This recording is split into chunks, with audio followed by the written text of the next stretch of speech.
Здравствуйте, время подводить итоги недели. В студии Анастасия Ильчубаева. Сейчас коротко о том, что ждет в выпуске.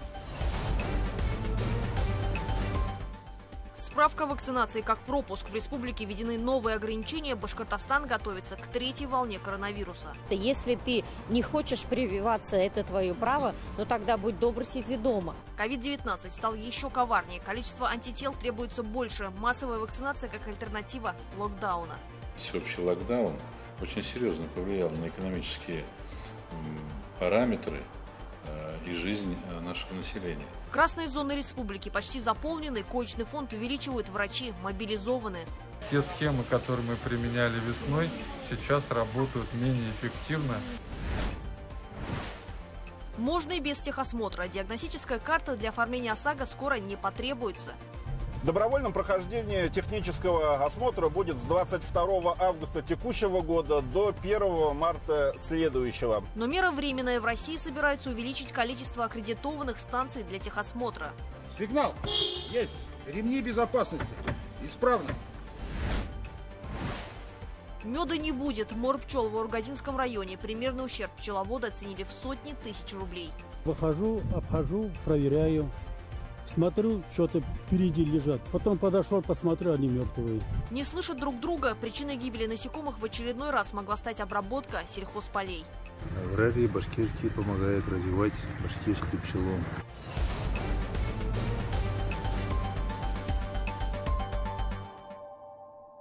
В Кушнаренковском районе в ДТП погиб 11-летний ребенок. Трагедия произошла сегодня на трассе Москва-Уфа возле села Шарипово. Столкнулись автомобиль «Форд» и грузовик «Скания». По предварительной информации, водитель легковушки врезался в полуприцеп тягача, стоявший на обочине. В салоне легковушки находились 3 человек. Второй ребенок и водитель «Форда» госпитализированы с различными травмами. Стояли с напарником, меняли левое переднее колесо. Проезда было достаточно по правой полосе. Полоса целиком свободная. Услышали хлопок, удар. Выбегаем из-за машины, а машина уже въехала в прицеп, который стоял на обочине. В результате дорожно-транспортного происшествия погиб 11-летний ребенок. Водитель и второй несовершеннолетний ребенок были госпитализированы. По факту аварии начато расследование, в ходе которого будут установлены причины и условия возникновения дорожно-транспортного происшествия. В Уфимском аэропорту у самолета загорелось шасси. ЧП произошло накануне вечером при посадке у Боинга авиакомпании «Азор Эйр». Вернувшегося из Каира, загорелась правая стойка шасси. На борту находились 334 пассажира и 10 членов экипажа. В аэропорту был объявлен сигнал «Тревога». На воздушный перрон оперативно прибыли экстренные службы. Пожарные ликвидировали возгорание. Никто из находящихся в самолете не пострадал. Надзорные ведомства проводят проверку. При наличии оснований возможно возбуждение уголовного дела. Самой обсуждаемой темой недели, безусловно, стала вакцинация. Ради Хабиров подписал изменения в указ о режиме повышенной готовности. И вот уже завтра в Башкортостане начнут действовать новые ограничения. Особые условия посещения кафе, кинотеатров, фитнес-залов и не только. Ситуация во многом схожа с началом пандемии, когда все сидели дома. Разве что теперь у людей есть выбор. Свободы намного больше, но только для вакцинированных. И тут люди разделились на 2 лагеря. Тех, кто поспешил в пункты вакцинации, и тех, кто не горит желанием ставить прививку. Артур Шумсудинов выслушал экспертов и их прогнозы о том, что будет, если республике не удастся выработать коллективный иммунитет. От такого количества политиков, госслужащих и артистов в медучреждениях просто глаза разбегаются. Чиновники сами вынуждены стоять в очередях. И все ради вакцины. А как иначе завлечь людей сделать спасительную прививку, как не собственным примером? Муниципальные служащие могут выступить передатчиком, если не будут вакцинированы. Это очень важно, и считаю, что это наша обязанность муниципальных и государственных служащих. Много приемов граждан, простого общения. Власти начали ужесточать меры, и это вполне оправдано. 3-я волна началась, а люди между тем совсем расслабились. Как и в прошлом году, рост заболеваемости начинается с Москвы и Санкт-Петербурга, где день ото дня фиксируются новые максимумы. А дальше, как по цепочке, болезнь переходит в регионы. С учетом отпусков и каникул просто с колоссальной скоростью. У нас есть основания переживать. Но учитывая то обстоятельство, что все-таки мы провели и много массовых мероприятий. И снова мы немножко ослабили все связанное с соблюдением масочного режима в тех местах, где он до сих пор у нас обязательный. и так далее и тому подобное, я полагаю, что нам есть над чем задуматься. Единственный способ, потому что все остальное это все-таки там защитишься, не защитишься до конца, это вакцинация. Сугубо добровольный характер вакцинации никто не отменял, но ряд ограничений, которые власти установили, оставляет меньше выбора. Хочешь вести полноценную жизнь, посещать массовые мероприятия или ходить в фитнес-клубы, будь добр, обезопась себя и окружающих. Ответственность прежде всего по отношению к себе, к своей семье и к обществу в целом. И мы должны понимать, что сегодня мы, конечно, вводим определенные ограничения для тех людей, которые не хотят прививаться, потому что если ты не хочешь прививаться, это твое право, но тогда будь добр, сиди дома. Тогда не контактируй с другими людьми, не подвергая опасности ни себя, ни окружающих. Ради Хабиров внес изменения в указ о режиме повышенной готовности в условиях пандемии. Уже с понедельника справка о вакцинации будет единственным пропуском на посещение музеев, выставок, библиотек, концертных залов, театров и кинотеатров. С 29 июня это коснется заведений общепита, спорта, салонов красоты, санаториев, студенческих общежитий, междугородних пассажирских перевозок. До 2 июля не рекомендуется посещение мест массового скопления людей. До 25 июля предприятия должны усилить режим дезинфекции. Альтернативой справки о вакцинации может стать медицинский документ о противопоказаниях или результаты отрицательного анализа ПЦР, выданного не позднее 3 дней с момента сдачи. А вот наличие антител не повод отказаться от прививки. Наличие антител не является противопоказанием к вакцинации. У тех лиц, которые переболели, действительно идет выработка антител, но антитела могут вырабатываться не совсем равномерно и говорят об общей защите. При вакцинировании мы именно получаем антитела к компоненту вируса, который проникает в клетку, к так называемому S-пептиду, который ответственен именно за инвазию и распространение в организме. Поэтому это правильный иммунный ответ, правильная иммунная защита, которая необходима. Прием документов, необходимых для поступления в вузы и колледжи, проведение вступительных испытаний, рассмотрение апелляций будут проходить в дистанционном режиме. Очная форма разрешена для абитуриентов младше 18 лет, либо для вакцинированных поступающих или обладателей одной из двух альтернативных справок. Сама идея вакцинации не нова, человечество ее успешно использовало в течение прошлого века. Так была побеждена оспа, так был побежден полиомиелит и масса других заболеваний. И как тут не вспомнить фразу из старого советского фильма, которая в нынешних реалиях, похоже, на просторах интернета стала символом текущей ситуации. Эй, гражданина, ты туда не ходи, ты сюда ходи. Все ограничения вводятся поэтапно. Людям дают время сделать вакцину, ну а организациям подготовиться к предстоящему контролю. За пропуск клиента без медицинского документа должностные лица могут быть оштрафованы на сумму до 50 тысяч рублей, юридические – до 300 тысяч. Если будет установлено, что из-за этого человек заразил еще других людей, то это тяжкие последствия. Там штраф на юрлицо до 2 миллионов рублей. Поэтому очень серьезные штрафы. Вплоть до, если это привело к массовому заражению, то это вплоть до уголовной ответственности. Ограничения лишь на первый взгляд кажутся жесткими. Власти всеми силами пытаются не допустить повсеместной самоизоляции, как это было в начале пандемии. Повторного полного закрытия предприятий экономика может и не пережить. Достаточно сказать, что в целом республика потеряла в экономике больше 25 миллиардов рублей. То есть у нас есть существенное превышение расходов над доходами, потому что социальные программы мы старались не сворачивать. Но превышение в 37-38 миллиардов рублей расходов над доходами требует сегодня серьезных усилий для их пополнения.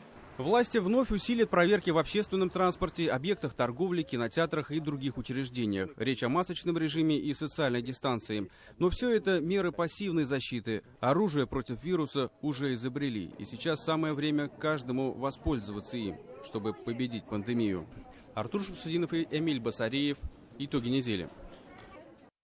А сейчас о том месте, куда попадают те, у кого этого оружия не оказалось. Настоящий фронт, где борются уже врачи. Сегодня, кстати, их профессиональный праздник, но День медицинского работника многие встречают на смене в красной зоне. Ведь у болезни выходных нет. Наоборот, по словам врачей, коронавирус становится коварнее. Прежние протоколы лечения работают все хуже. Только за последние сутки в республике умерло 3 человека от ковида. Больницы заполнены. Репортаж из красной зоны. От боли пациенты изредка стонут. Картина напоминает госпиталь во время войны. Только за стенами не сражались. Это делают сейчас не насмерть, только на жизнь. Каждого больного, как своего ребенка, медики кормят с ложечки, пока пациент делает вдох кислорода. Собственного дыхания не хватает даже для приема пищи. Резкие, глубокие вдохи. Так за пациента дышит аппарат искусственной вентиляции легких. В реанимации ежедневно в среднем находится 30 человек. Всего около 300 пациентов. Около, потому что эта цифра меняется почти каждый час. И это только 18-я больница. Коечный фонд ковид-госпиталей Башкортостана, по словам министра здравоохранения республики, почти заполнен. Дополнительно будут открывать 250 коек для новых заболевших коронавирусом. На очереди еще 250 мест в больницах региона. Сложно сказать, мутировал он или нет, но мы отмечаем тот факт, что пациенты сложнее поддаются терапии. То есть те схемы, которые мы применяли весной, сейчас работают менее эффективно или продолжительность лечения удлиняется. Это, конечно, усугубляет состояние и прогноз пациента. Пока сахара высокие. Сахара снижаем. Там диабет же, да? Да, там диабет. После каждого обхода врачи обсуждают, корректируют дальнейший план действий. Такая оперативка за несколькими слоями защитных костюмов. Привычных бейджей нет, вместо них надписи на комбинезонах. По статистике, которую ведут сами медики, сложнее переносят коронавирус диабетики. Тяжелее спасать и людей с лишним весом, а также пожилых. Но это не значит, что, например, молодых болезнь обходит стороной. Самому молодому не 19, самому молодому не скажу, просто у нас детское отделение открылось. Готовятся к третьей волне, мобилизуют все медицинские силы, тех, кто готов спасать людей, рискуя своим здоровьем. Было страшно, а сейчас мы понимаем, что это необходимо, это наша работа. Уже привыкли, получается? К этому привыкнуть невозможно. Мы в медицину шли, мы знали, куда мы идем. И за время своей практики, все что угодно могло случиться. Не только коронавирус, но и другие же существуют тоже инфекции. И когда выбираешь профессию медицины, ты уже готов к этому. Пациенты, которые идут на поправку, все как один повторяют, будут вакцинироваться. Мотивируют просто возвращаться в эти стены и повторять пережитое больше не хочется. Честно говоря, думал, пронесет, но надо было своевременно вакцинироваться. Тогда бы не оказались здесь, да? Да, точно. Здесь бы уже не было. Просто надеялся то, что пронесет, потому что я птичий грипп, свиной грипп пролетел мимо. Думал, здесь мимо пролетит. Все ограничения, которые действуют, статистически их надо соблюдать. Однозначно я понимаю, что это работает. Надо соблюдать. И вакцинироваться в том числе надо. Я физик по образованию, знаю, что такое кислород. И вел методически измерения, измерял сатурацию и старался как можно быстрее выйти, упражнялся. И, собственно, то, что я сегодня выхожу, а не завтра, например, или в понедельник, я считаю, это уже свои заслуги, то, что я занимался, то, что я это делал. Поэтому, конечно, я очень рад. Здесь внутри возможности расслабиться нет ни у пациентов, ни у тех, кто их спасает. Фоном постоянный шум медицинской техники. И только за окном, словно безмятежная природа. После смены съемочную группу обрабатывают антисептиком с ног до головы. Но вот из памяти увиденное уже никак не смыть. Все, глазки закрываем. Поворачиваемся спиной ко мне. Лилия Курбанова, Тимур Давлетов, Арсен Муртазин. Итоги недели при содействии программы «Честно говоря». Страховка без техосмотра. С 22 августа в полис ОСАГО можно будет купить без диагностической карты. Такой закон на неделе приняли депутаты Госдумы. По мнению парламентариев, эта норма облегчит жизнь как страховым компаниям, так и автовладельцам. Документ не касается такси, автобусов и грузовых автомобилей. Эти категории автотранспорта проходить техосмотр будут по-прежнему ежегодно. А вот что изменится для остальных, узнал мой коллега Азат Садриев. В семье Риммы Миндигуловой этот японский седан, можно сказать, с самого рождения. Ее отец купил иномарку в автосалоне еще в 2006 году и 10 лет назад подарил ее дочке. На одометре более 300 тысяч километров. По словам автоледи, они объездили на ней почти всю Россию. И хотя японское качество проверено временем, все же раз в год она непременно проходит технический осмотр, не для галочки. Она в отличном состоянии, рабочая, ездит, но мы ежегодно делаем технический осмотр согласно регламенту, проверяем ее. А не было соблазнов обратиться, допустим, в какую-нибудь серую такую контору, где просто вам выпишут этот бланк подешевле? Нет, конечно, нету, потому что я на этой машине езжу вместе с детьми, со своими ребятами, поэтому я на такие вещи никогда не соглашусь. Корректор поднятия и опускания фар работает. Ближний свет откорректирован отлично. Аккредитованных Российским союзом автостраховщиков станций техосмотра не хватает. Спрос превысил предложение, и в итоге появился незаконный бизнес, который продавал липовые документы. Это стало одной из причин отвязки диагностической карты при покупке полиса ОСАГО. Согласно новым поправкам, с 22 августа отсутствие ТО не станет ограничением при страховании автомобиля. Сигнал есть. Ремни безопасности. Исправно. Хорошо. Подтекания течи жидкости масел нету. Тормозные шланги исправны. Но, несмотря на поправки, технический эксперт Андрей Чебурин все же рекомендует не отказываться от осмотра, особенно если машина уже с большим пробегом. Процедура недорогая, 450 рублей. И, по сути, за стоимость 10 литров бензина автомобиль тщательно проверят по 60 параметрам. Фото и видеоотчет загрузят в электронную базу.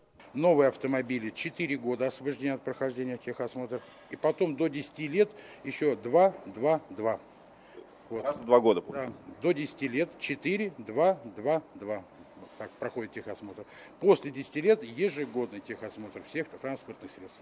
Если же страховка заканчивается до 22 августа, то купить полис ОСАГО на машину старше 4 лет можно по старым диагностическим картам. В связи с пандемией коронавируса еще весной автолюбителям продлили срок действия талонов техосмотра до 1 октября. А вот если вы все же решили сэкономить и ездите без соответствующего документа, то в случае аварии можете остаться без выплат. Во-первых, действительно ДТП должно произойти по причине неисправности автомобиля. Надо сказать, что таких ДТП не так много, в общем. Вот. И действительно у страховой компании есть право регресса в случае, если действительно не было действующего техосмотра и ДТП произошло по причине неисправности автомобиля. То есть 2 должно фактора быть, такое право у нас есть. Соответственно, мы можем отказать в выплате. Таких аварий действительно мало, но они все же случаются, а их последствия почти всегда трагичны. За 5 месяцев текущего года в республике зарегистрировано 5 автомобильных аварий, в которых 5 человек погибли и 5 получили травмы. В этих дорожно-транспортных происшествиях сопутствующими причинами являлись технические неисправности, при которых запрещена эксплуатация транспортных средств. Чтобы не попасть именно в такую ситуацию, Римма Мендигулова станцию техосмотр посещает регулярно и добровольно. Каждый год мы проходим технический осмотр данной машины, чтобы ездить просто в безопасности, что самое главное для нас и для нашей семьи. Стоит отметить, отвязка диагностической карты от страховки не означает, что поправка в закон о дорожном движении будет действовать на постоянной основе. Это всего лишь отсрочка до весны, когда количество аккредитованных станций станет достаточным для всех автовладельцев.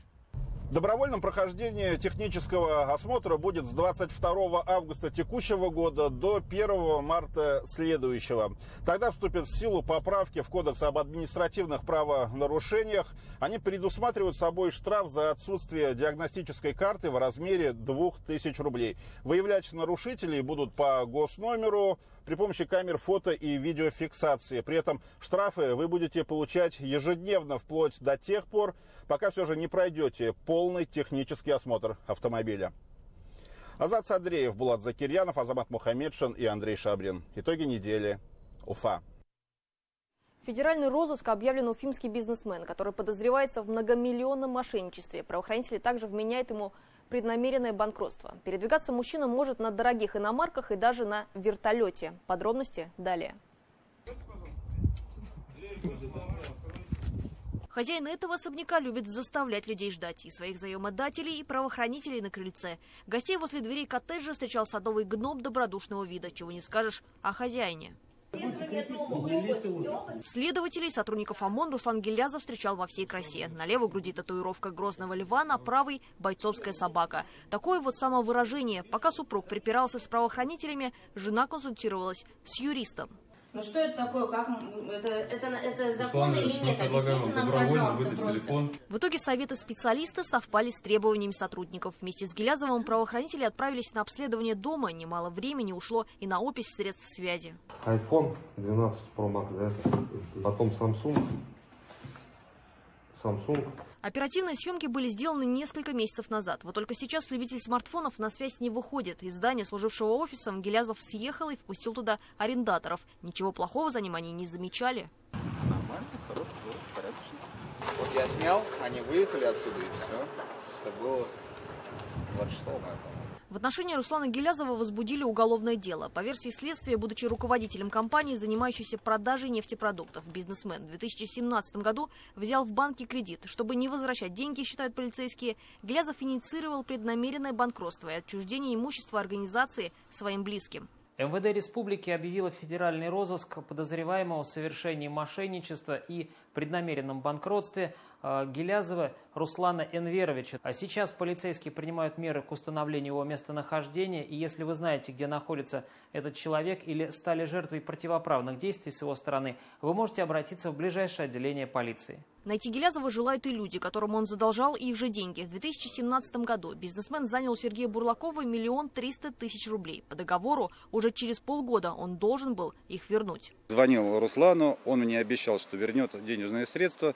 Ну и по сегодняшний день денежные средства не вернулись. Но я думаю, что таких, как я, будет очень много. Я обратился в арбитраж. Суд вынес решение о взыскании из Гилязова займа. Вот только брать с него нечего. Бизнесмен по документам гол как сокол. Фантастические суммы значатся и на сайте судебных приставов. Вот обращение взыскания на заложенное имущество – 122 миллиона рублей. Но несмотря на долги, в ориентировке МВД указано, что передвигаться Руслан Гилязов может на вполне респектабельных авто. Среди них Porsche Cayenne, Range Rover и 200-й Land Cruiser. В списке транспорта есть даже синий вертолет. О местонахождении птицы высокого полета правоохранители просят сообщить в полицию.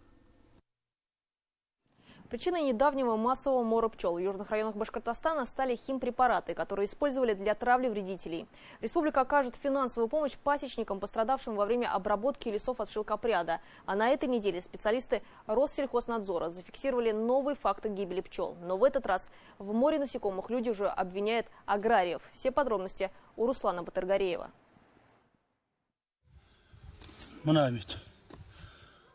Примерно половина этой пчелосемьи погибла, другая, скорее всего, умрет в ближайшее время, говорит Флюр Шамсуддинов. Мертвых пчел в своем подворье мужчина обнаружил ранним утром. Каждое утро я выхожу, обхожу, проверяю. Смотрю, что-то впереди лежат много пчел. Я сейчас не подумал, что они мертвые. Думаю, жарко, наверное. Когда жарко, они на улице выходят и вокруг этого лежат, отдыхают. Потом подошел, посмотрел, они мертвые. 6-9, а у кого-то и по 20 ульев в деревне Исмагилово Аургазинского района пчеловодством занимается более 10 человек. И у каждого похожая ситуация. Вокруг пасек кучи мертвых пчел. Одни трупики. В Калугульсе вон последние пчелки погибают. Аграрии башкирские помогают развивать башкирскую пчелу. В массовой гибели насекомых люди винят земледельцев, которые обрабатывают сельхозугодия химикатами. В эти дни крылатые как раз вели сбор меда на рапсовых полях, расположенных рядом с соседней деревней. За нектаром пчелы обычно летают на расстояние до 6 километров. Это рапсовое поле и вовсе расположено практически вплотную к деревне. Казалось бы, для пчеловодов хорошая возможность собрать побольше меда. Однако, на первый взгляд, красивое поле может таить в себе массу опасностей. Что стало причиной массовой гибели пчел в близлежащих деревнях, предстоит выяснить специалистам регионального Россельхознадзора. Проверяющие по обращению пчеловодов приехали на этой неделе в Аургазинский район, чтобы отобрать пробы подмора насекомых. Если наличие этих веществ в этом море пчел обнаружит лаборатория, тут уже пчеловодам можно идти дальше для возмещения ущерба именно от хозяйства, которое обрабатывал. Но в этом вопросе необходимо учитывать еще один момент, говорят сотрудники Россельхознадзора, как проводилась подготовка к обработке полей. То есть были ли оповещены пчеловоды. О урожае оповещал через СМИ в Кармаскалинском районе газета «Кармаскалинский вновь». И в Аургазинском районе Аургазинский вестник указали территории сельскохозяйственных поселений, сроки их обработки. Такое оповещение в СМИ, по словам главного агронома, они делают ежегодно весной. Однако по закону, говорят в Россельхознадзоре, предупредить пчеловодов о планируемой обработке полей нужно за 5 дней до начала работ. Тем более в каждом из муниципалитетов, говорят, уже в Минсельхозе республики есть специально закрепленные люди, которые должны обеспечивать связь между пчеловодами и фермерами. Мы очень рассчитываем, что с помощью именно муниципалитетов мы будем сводить на нет вот такие инциденты с гибелью пчел. Тем временем на этой неделе стали известны результаты исследования погибших пчел в 5 южных районах республики, где масштабно проводилась обработка лесов от шелкопряда. Именно применяемые для травли вредители и препараты стали причиной массового мора пчел. Больше всего пчелосемей погибли в Зелаирском, Кугарчинском, Баймакском и Зианчуринском районах. Пострадавшим пасечникам республика окажет финансовую поддержку. Об этом заявил руководитель администрации главы региона Александр Сидякин. Пчеловодам выделят деньги на покупку новых пчелосемей. Руслан Батыргареев, Вахид Халимов и Рустем Галлямов. Итоги недели. А сейчас о событиях, без которых картина недели была бы неполной. Новости короткой строкой от моей коллеги Айгуль Хатыповой. 9-летний ребенок утонул вместе с отцом в Баймакском районе. Трагедия произошла на Графском водохранилище. Отчим с падчерицей решили искупаться в необорудованном для этого месте. По предварительным данным, 30-летний мужчина был нетрезв. В Следственном комитете организовали проверку. Уфимка сорвалась с красных скал 7-метровой высоты. На помощь подоспели 4 спасателя и пожарный. Пострадавшую подняли наверх и транспортировали до бригады скорой с помощью альпинистского снаряжения. Операция по спасению заняла около 1,5 часов. В Салавате полиция установила личности несовершеннолетних, которые закидали камнями инвалида. Видео с издевательствами над подростком разошлось по социальным сетям в минувшие выходные. История вызвала широкий общественный резонанс. В МВД сообщили, что обидчикам 9 и 10 лет. Полиция проводит проверку. В Уфе перекроют дороги до конца лета. Ограничения коснутся нескольких участков улицы Воровского. Власти просят с пониманием отнестись к временным неудобствам, связанным со строительством нового путепровода.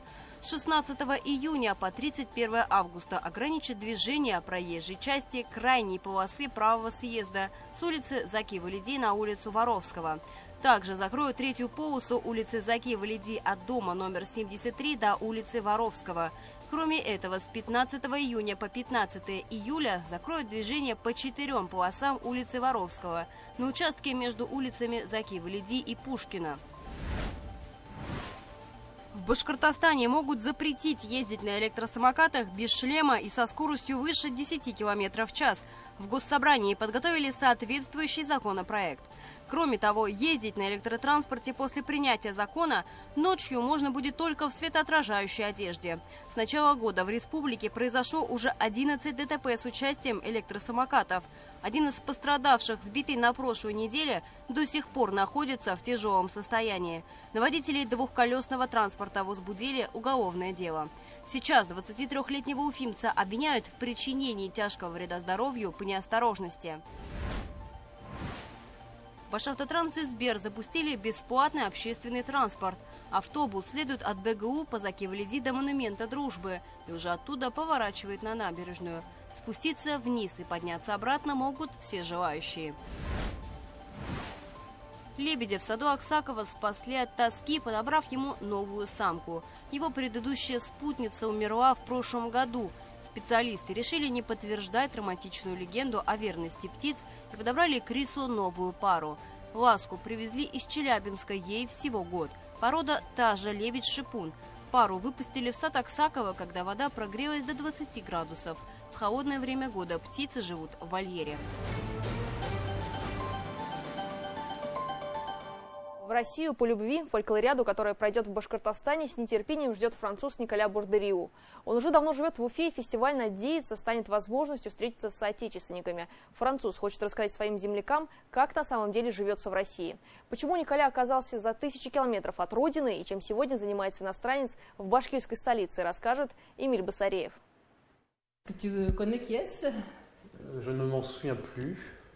К его французскому вопросов быть не может, язык родной, но и на русском Николя общается достаточно уверенно. По крайней мере, на улице, в автобусе или в другом общественном месте мужчина без проблем ведет диалог с прохожими. Николя Бурдериу 2 года как житель Уфы. В Россию его привела любовь. Я познакомился с женой по интернету. Конечно, она русская, родом из Уфы.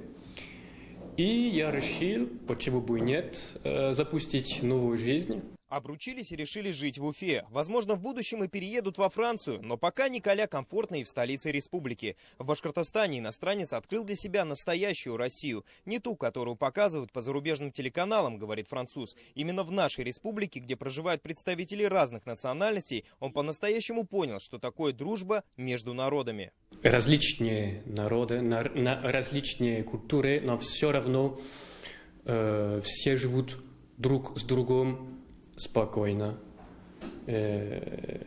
Может, Россия для нас, для европейцев, может стать примером. Все свои впечатления о России, в частности о Башкортостане, Николя готов рассказать соотечественникам. Он с нетерпением ждет начала фольклориады, когда в Уфу в составе многотысячной делегации из разных стран прибудут и его земляки из Франции. Как и все мы, да, жители Башкортостана, и Николя, и Саран, они очень ждут фольклориаду, потому что фольклориада для них даст возможность познакомиться не только, увидеться со своими земляками, да, и мы очень надеемся, что они тоже приедут, но это большая для них удача, чтобы посмотреть другие культуры, языки со всего мира. Пусть всего лишь 2 года, но Уфа стала для уроженца Орлеана еще одним родным городом. Николя преподает французский язык в региональной культурно-просветительской организации «Альянс Францис Уфа». В столице Башкортостана он не только нашел работу по душе, но и встретил настоящую любовь. А 1,5 года назад у Николя и Марии родился сын Александр.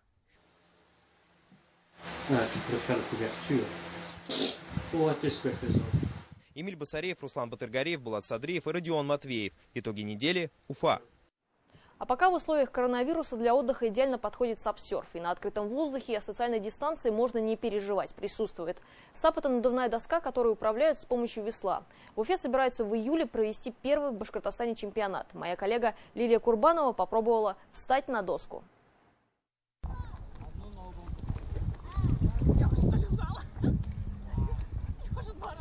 Купальный сезон открыт был не намеренно, но падать тоже нужно уметь. Подальше от сап-серфа и сразу выныривать, чтобы не успеть уплыть под доску и не удариться головой. Падать абсолютно не страшно, не бойтесь, приходите на сапы.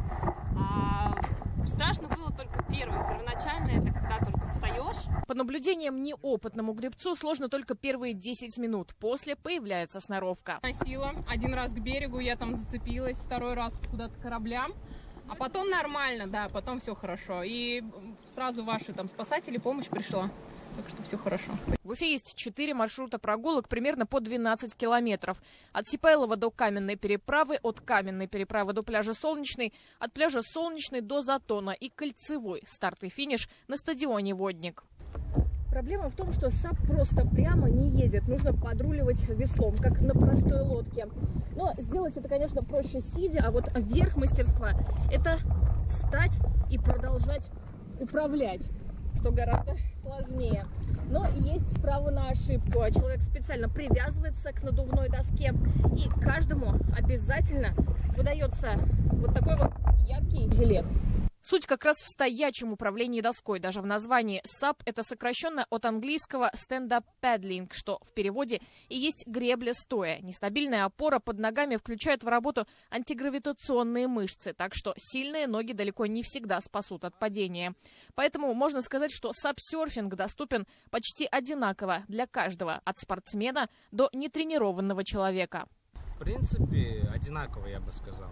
Ну, смотря на лодке, когда плывешь, как бы у тебя, ты не один, там двое, тут получается один, тяжеловато чуть-чуть, если честно, потому что одно весло, и как бы с одной стороны гребешь. Внутри 1,5 атмосферы. Такая надувная доска в зависимости от разновидности может выдержать до 250 килограммов. В Уфе в скором времени организаторы планируют провести первый САП-чемпионат в Башкортостане. Участвовать смогут все желающие. Я думаю, что у нас будет пару дистанций, то есть это рейс, либо дистанция с разворотом. То есть никаких там сидя, то есть именно стоя для любителей сап-серфинга. Может быть, сделаем какие-то семейные старты, посмотрим, то есть семейные команды.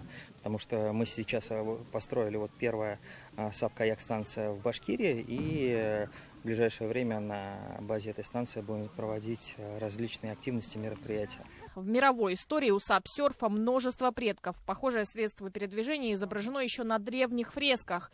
Или вот в Перу несколько тысячелетий назад на воде использовали так называемые плетеные лодки без углублений. В современном виде сапсерф в России набирает обороты. В Уфе поймали волну. Лилия Курбанова, Булат Закирьянов. Итоги недели. Когда спортсменам можно не показывать результат. В Уфе прошел 32-й Всероссийский Олимпийский день. Праздник спорта провели с учетом всех требований по ограничению распространения коронавирусной инфекции. Гости фестиваля пообщались с чемпионами и участниками главных игр четырехлетия. Почему Уфу выбрали в качестве места проведения мероприятия и чем удивили организаторы фестиваля гостей, расскажет Юлия Паршина. Он отвечает за упражнения, она за красоту и грацию. Жители республики встретили Всероссийский Олимпийский день с чемпионами и участниками игр. Семен Елистратов и Аделина Загидулина провели для гостей праздника разминку. Семен сейчас готовится к зимним играм в Китае, а уфимской раперистке впору считать дни до начала Олимпиады в Токио. Да, это вот первая Олимпиада, и я бы хотела именно запомнить даже не только саму Олимпиаду, и то, как я к ней шла, и поэтому сейчас я просто наслаждаюсь моментом, готовлюсь, стараюсь подойти, подвести себя, свое тело в лучшей форме. Вообще проведение мероприятия было под вопросом. Праздник спорта проходил в непростой эпидемиологической обстановке, а потому о мерах предосторожности здесь не забывали. Кто сегодня находится на нашей вот этой вот площадке гостей, оденьте, пожалуйста, все 100% маски. Займите социальную дистанцию. 32-й Всероссийский Олимпийский день – традиционное спортивно-массовое мероприятие. В этом году регионы Уфа были выбраны в качестве площадки фестиваля по итогам всероссийского конкурса «Олимпийская страна». Выбрана самая, я считаю, наверное, самая лучшая площадка Олимпийским комитетом России. Именно его начать в Уфе. Она проходит практически впервые, потому что действительно Уфа, наша столица, является одним из, наверное, ведущих в развитии и хоккея, и футбола, и волейбола. В том, чтобы прокатиться на автобусе, нет ничего удивительного. Но что, если транспорт едет не сам? Самый сильный человек России Эльбрус Нигматуллин вновь удивил зрителей своим мастерством и выносливостью. Он не просто сдвинул с места, а провез заполненный пассажирами спринтер. Сейчас стронгмен готовится к рекорду мира. Он намерен удержать на себе вертолет. А этот номер спортсмен называет скорее разминкой. 32, 33, 34 человека! Друзья, спасибо большое, позволю себе масочку снять. Сзади темно, ничего понять не могу. Ну, почему так тяжело идет? Вот реально не могу. Один момент. Кажется, маска на лице, видимо, кислород мало поступает. Да, у меня, знаете, как двигатель, который захлебывается. Зрители могли пообщаться со спортсменами, а также принять участие в соревнованиях по баскетболу, легкой атлетике, теннису, перетягиванию каната, сдать нормы ГТО. Площадки развернули на улице и внутри спорткомплекса. Организаторы праздника задействовали даже небо. На предельно малой допустимой высоте участников фестиваля приветствовала пилотажная группа Первушина. Распуск! Вот он, распуск! В честь Олимпийского дня! Достойный подарок всем! Когда не обязательно показывать результат, в этот день юные спортсмены пришли пообщаться с чемпионами. Для многих мастер-классы стали своего рода тренировкой. В Олимпийский день с мечтами об Олимпиаде. Хочу поучаствовать быстро, в юном возрасте, лет 20-18. Хочу стать самым молодым чемпионом. Федерации спортивной борьбы республики было не просто собрать своих лучших атлетов. Сразу несколько групп находятся на сборах в разных городах страны. Но в августе они точно соберутся вместе, ведь тогда Уфа примет первенство мира. Юлия Паршина, Айдар Шарипов. Итоги недели. На этом все. Я с вами прощаюсь. Оставайтесь в курсе событий с телеканалом БСТ. Всего доброго.